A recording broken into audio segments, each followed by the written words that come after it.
Euskal Herriko gatazkaren ondorioak gainditu eta gatazka politikoa bera konponbidera eramateko garaia. Urte luzez, gure herria, Madrid eta Parisko agintarien eskuetan tontxongiloen antzera erabili izan dute. Beharrezkoa da preso eta ieslariak etxeratzea.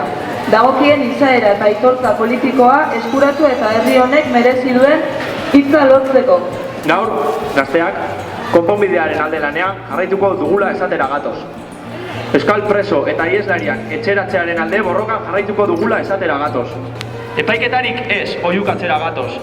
Denok izan behar dugulako Euskal Herrian azken.